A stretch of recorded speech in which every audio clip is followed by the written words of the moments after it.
చేసి తల్లిదండ్రులకు అప్పచెప్పడం జరిగింది. దాంట్లో నిందితులైన ముగ్గురిని చింటూ అలియాస్ విఘ్నేష్, సాకేత్, కళ్యాణి అనే ముగ్గురు వ్యక్తులని అరెస్ట్ చేసేసి రిమాండ్కి తరలిస్తున్నాం.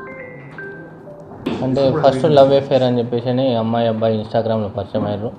లవ్ అఫేర్ అని చెప్పేసి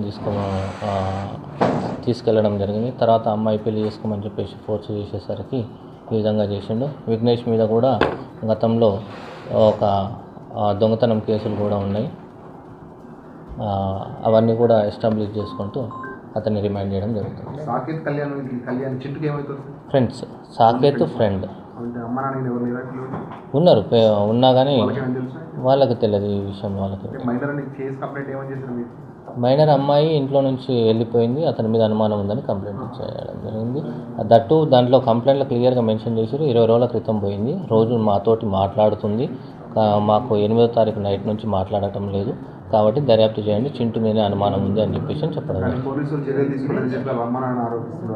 లేదు. కావాలంటే మీరు తెలుసుకోండి, అబద్ధం మీరు తెలుసుకోండి, కావాలంటే వాళ్ళతో ఇంటర్వ్యూ తీసుకోండి. మాకు వచ్చింది 10వ తారీఖు, క్లియర్గా కంప్లైంట్ కాపీ కూడా ఉంది. క్లియర్గా వాళ్ళు ఏమని మెన్షన్ చేశారంటే 20 రోజుల నుంచి మాతో మాట్లాడుతుంది, అతని దగ్గర ఉన్నారని చెప్పేసి చెప్పింది. 20వ తారీఖు మాకు 8వ తారీఖు నైట్ నుంచి మాట్లాడడం లేదు, కాబట్టి అతని మీద అనుమానం ఉంది అని చెప్పేసి చెప్పడం జరిగింది. లేదు, వాళ్ళ మధ్యలో లవ్ అఫేర్ ఉంది. లవ్ అఫేర్ తోటి తీసుకుని పోయి ఇన్స్టాగ్రామ్లో పరిచయం అయింది.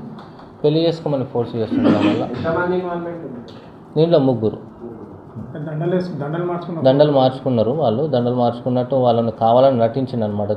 ఇట్లా మేము పెళ్లి చేసుకుని అని చెప్పేసి మభ్య పెట్టడం కోసం, వాళ్ళ పేరెంట్స్ని నమ్మించడం కోసం ఆ విధంగా చేసి అతను చేయాలనుకున్న పథకం ప్రకారం చేసేసింది. వాళ్ళని దీంట్తోటి వచ్చేసి స్ట్రాంగ్లీ చేసి ముగ్గురు అదుపులోకి తీసుకున్నారు.